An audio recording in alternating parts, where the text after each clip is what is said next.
Hello everyone, this is Kalpesh Kapadia, Assistant Professor in Civil Engineering Department at Dr. Subhash Technical Campus.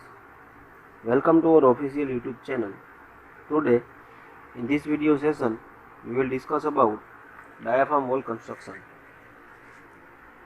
and also discuss about its introduction, the necessary information for diaphragm wall construction, the material used for diaphragm wall construction, and equipments and accessories used for diaphragm wall construction, and construction of diaphragm wall, and the last topic is wall of precast RCC panel. So let's start with the introduction of diaphragm wall construction.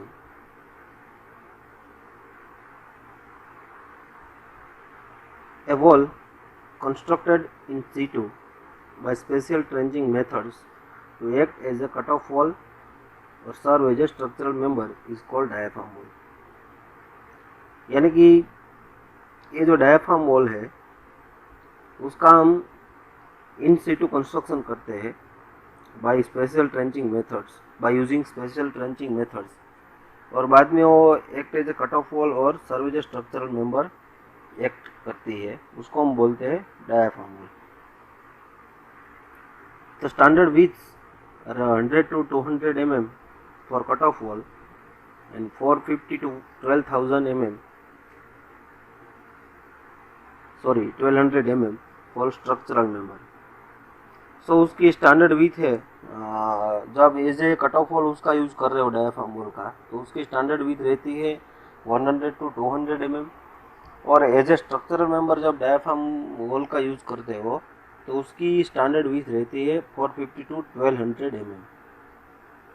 Diaphragm wall is a continuous wall constructed in ground to facilitate certain construction activities such as, so diaphragm wall का जो आप diaphragm wall है उसका हम continuous construction करते हैं in ground, और उसमें जो एक्टिविटीज़ रहती है और बाद में जो कंस्ट्रक्शन एक्टिविटी रहती है, और वो हमको फैसिलिटेट करते हैं as a retaining wall.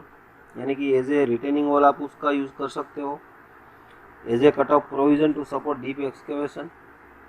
Deep excavation में भी as a cut off provision आप उसका यूज़ कर सकते हो।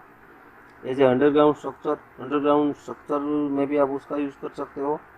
As a separating structure between major underground facilities, यानी कि जो ग्राउंड में अंडरग्राउंड में जो मेजर फैसिलिटीज़ है उसको सेपरेट करने के लिए भी आप ये डायाफ्राम वॉल कंस्ट्रक्ट कर सकते हो। Diaphragm wall is a reinforced concrete structure constructed in situ panel by panel। ये जो डायाफ्राम वॉल है वो रेनफोर्स कॉन्क्रीट स्ट्रक्चर है, उसको आप पैनल बाय पैनल यूज करके उसका कंस्ट्रक्शन कर सकते हो। The wall is usually design to reach very great depth, sometime up to 50 metre. ये वॉल है वो आप वेरी ग्रेट डेप्थ तक आप उसको डिज़ाइन कर सकते हो, यानी कि 50 मीटर तक की आप उसको उसकी डिज़ाइन कर सकते हो। The necessary information for diaphragm wall construction, the following information are required to design and construction of diaphragm wall. The site plan and detail drawing of structure, यानी कि स्ट्रक्चर का डिटेल ड्राइंग और site plan भी available होना चाहिए, और उसमें showing different views, elevation and section along with the necessary detail of nearby structure on all sides together with foundation detail. और उस जहाँ पे भी आप कंस्ट्रक्शन कर रहे हो उसके नियर बाय कोई स्ट्रक्चर है उसका वो भी अवेलेबल होना चाहिए, उसकी इंफॉर्मेशन अवेलेबल होनी चाहिए, फाउंडेशन की डिटेल अवेलेबल होनी चाहिए, और उसका डिफरेंट व्यूज़, एलिवेशन और सेक्शन ये सभी डिटेल है वो भी अवेलेबल होनी चाहिए। डिटेल ऑफ सबसॉइल इन्वेस्टिगेशन, आपने सबसॉइल इन्वेस्टिगेशन किया हो तो उसकी भी डिटेल अवेलेबल होनी चाहिए। Then physical property of subsoil, subsoil की फिजिकल प्रॉपर्टी कैसी है उसकी इंफॉर्मेशन भी अवेलेबल होनी चाहिए। ग्राउंड वाटर टेबल कैसा है, then estimation of salts in water of soil and in the ground water as well as determining of pH value, यानी कि जो सॉइल में जो वाटर है उसमें सोल्ट कितना है, और ये जो वाटर है इन सॉइल उसकी पीएच वैल्यू कितनी है, उसको डिटरमाइन करके वो सब जो इन्फॉर्मेशन है वो भी अवेलेबल होनी चाहिए. The detail of estimated loads during construction as well as in permanent position.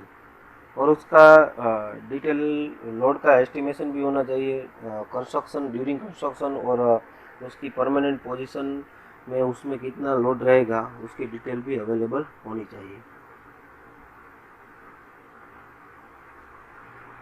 In case of hydraulic structure maximum and minimum water level. कोई भी हाइड्रोलिक स्ट्रक्चर है तो वहाँ पे वाटर का मैक्सिमम और मिनिमम लेवल कितना रहता है, देन वाटर की वेलोसिटी कितनी रहती है, और वहाँ पे कोई स्कावर एक्शन लगता है तो वो उसकी इंफॉर्मेशन भी अवेलेबल होनी चाहिए. Then wave heights and wave action, ये सब इंफॉर्मेशन है हाइड्रोलिक स्ट्रक्चर की, वो diaphragm wall construction diaphragm wall को कंस्ट्रक्ट करने के लिए ये सब इंफॉर्मेशन है वो अवेलेबल होनी चाहिए. The size, weight, capacity and working principle of trenching and concreting machineries to be used. तो आप कोई भी मशीनरीज वहाँ पे यूज़ करते हो, लाइक ट्रेंचिंग मशीनरीज है और कोई कॉन्क्रीटिंग इक्विपमेंट है, तो उसकी साइज़ कितनी है, उसका वेट कितना है और उसकी कैपेसिटी कितनी है और उसका वर्किंग प्रिंसिपल कैसा है, वो सब डिटेल वहाँ पे अवेलेबल होनी चाहिए. For preparing the ground, plastic, concrete, RCC or any other impermeable sheets panel, the quantity and amount of local material available economically at or near the site of construction. यानी कि जो कोई भी आप ग्राउंड प्रिपेयर कर रहे हो और प्लास्टिक और कंक्रीट बना रहे हो और कोई RCC और कोई अदर इम्परमिएबल सीट पैनल का आप यूज़ कर रहे हो, तो वो सब बनाने के लिए लोकली कोई मटेरियल्स अवेलेबल है या नहीं near by site of construction, वो सब इंफॉर्मेशन वहाँ पे अवेलेबल होनी चाहिए. तो complete details of construction machines like lifting, crane etcetera, और कोई भी जो कंस्ट्रक्शन मशीनरीज को वहाँ पे आप यूज़ करते हो तो वो सब डिटेल वहाँ पे अवेलेबल होनी चाहिए. Now the material used for diaphragm wall construction. तो सबसे पहले है सीमेंट, यानी कि आप कौन सी सीमेंट यूज़ कर रहे हो, OPC और RSC, ऑर्डिनरी पोर्टलैंड सीमेंट और rapid hardening cement as per IS 269 1976, और कोई ब्लास्ट फर्नेस स्लैग सीमेंट का यूज़ कर रहे हो एज पर IS 455 1976, तो उसकी डिटेल और बाद में aggregate as per IS 33970 well graded coarse aggregate of 20 mm size, तो वहाँ पे आप एग्रीगेट यूज़ कर रहे हो वो वेल ग्रेडेड होना चाहिए और 20 mm उसकी साइज़ होनी चाहिए. And sand, well graded sand should be use, तो वहाँ पे जो सैंड यूज़ कर रहे हो वो वेल ग्रेड होनी चाहिए. वाटर, इनकी clean water free from impurities, तो भी आप वाटर यूज़ कर रहे हो उसमें कोई इम्प्योरिटीज़ नहीं चाहिए, कोलोइडल, डिजोल्व और कोई भी इम्प्योरिटीज़ उसमें होनी चाहिए नहीं. तो एडमिक्सचर एज पर IS 456 1978, कोई भी एडमिक्सचर का आप यूज़ कर रहे हो. देन एनफोर्समेंट कैसा है, then concrete, then bentonite, sodium based bentonite shall be used in preparing slurry. It should be used in chemical condition of underground condition, यानी कि जो अंडरग्राउंड वाटर की कोई कंडीशन है वो केमिकली है तो वहाँ पे आप बेंटोनाइट स्लरी का यूज़ कर सकते हो. बेंटोनाइट स्लरी का जनरली यूज़ करना चाहिए. then equipment and accessories available for constructing a diaphragm wall construction, trenching equipment, slurry preparation and testing equipment, concreting equipment, then lifting device and general guideline. सो ये सब equipment है उसका use होता है diaphragm wall construct करने के लिए.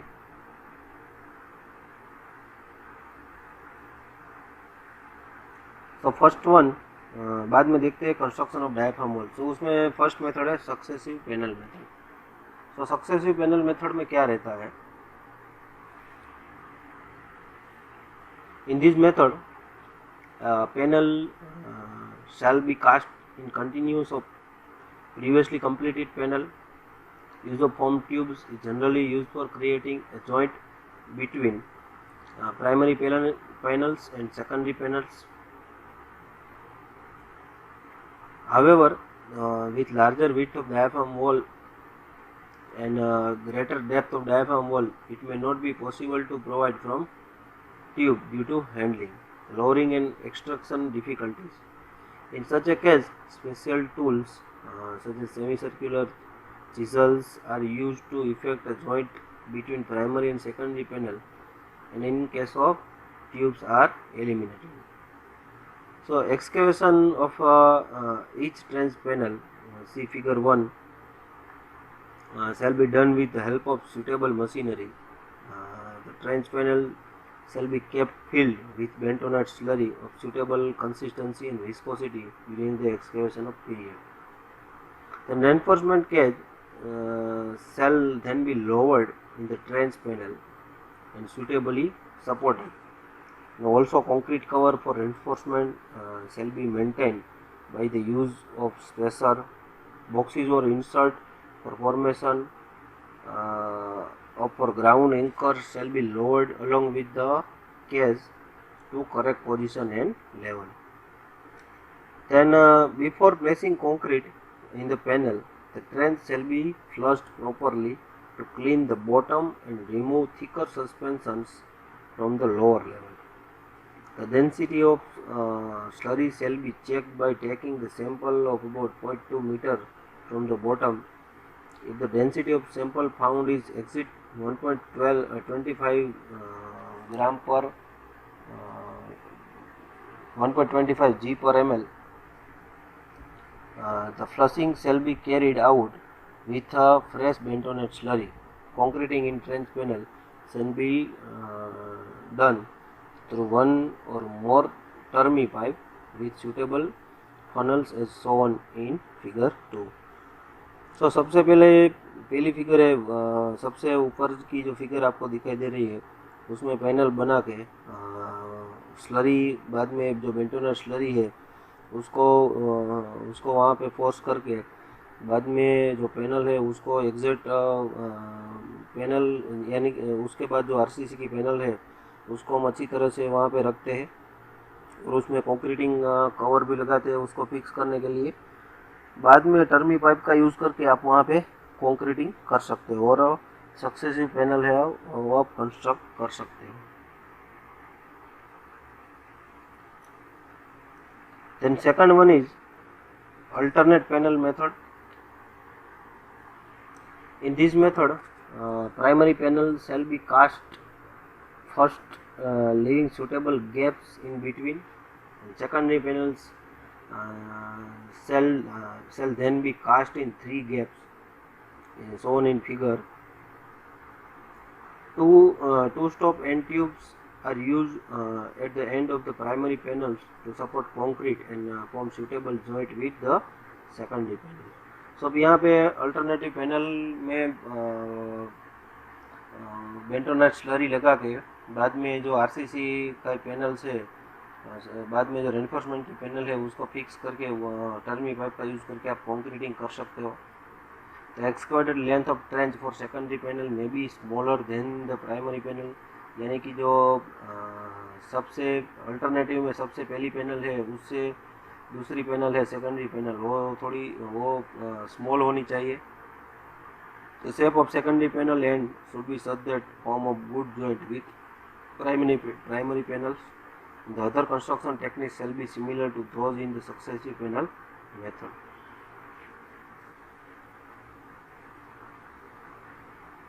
Then third one is direct circulation method. In this method, with rotary or precaution types of ring where drilling fluid, the bentonite slurry is pumped through the drilling rod. It can be used for successive panel or alternative panel construction. The stages of construction are shown in figure. So simple trenching ring for excavation may be used. Special cutter for cutting and jointing, concreting termi pipe for backfilling the trench panel may be used. यानी कि जो special cutter का use करके cutting और jointing करके बाद में panel है उसमें टर्मी पाइप का यूज़ करके कंक्रीटिंग कर सकते हो। द ट्रेंच पैनल में भी excavated in ground by making overlapping bore walls. सबसे पहले आपको यहाँ पे दिखाई दे रहा है जो बोर किया गया है वो ओवरलैपिंग पोजीशन में किया गया है, ओवरलैप करके वहाँ पे बोरिंग करना रहता है सबसे पहले। with bentonite slurry jet in combination with precautions, end-to-end rotary motion of jetting pipe having suitable cutter at the tip. और जो ये ओवरलैपिंग बोर वॉल के during overlapping bore wall bentonite slurry also jetting into the panel. Then the operation of filling bentonite slurry in the trench or lowering reinforcement cage, the trench panel shall be similar to the described under successive panel method. यानी कि जो बेंटोनेट slurry है उसका filling bentonite slurry का filling during operation of reinforcement cage, यानी कि जब आप रेनफोर्समेंट पैनल उसमें फिक्स कर रहे हो तब भी आप ये बेंटोनेट स्लरी है उसको फिल कर सकते हो और बाद में उसको कंक्रीटिंग करके उसको फिल कर सकते हैं.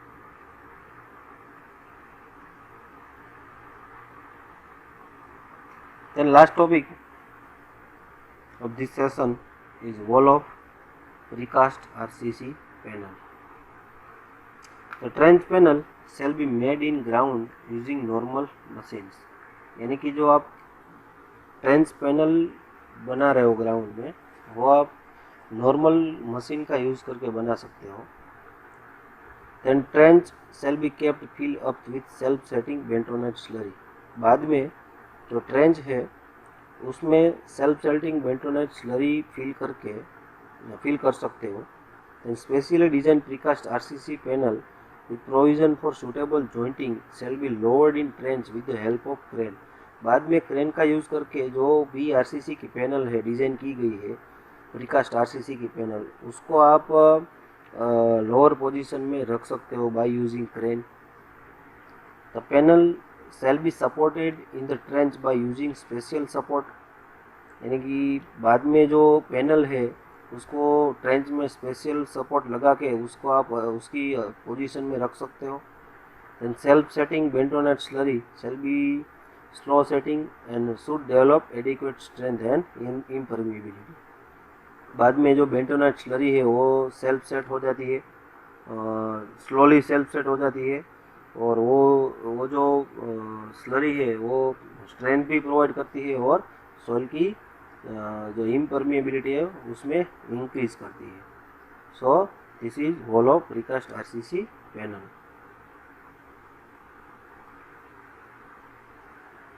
So now we are concluding our session. If you have any further questions or want additional information, please feel free to contact me by phone or email. Thank you very much.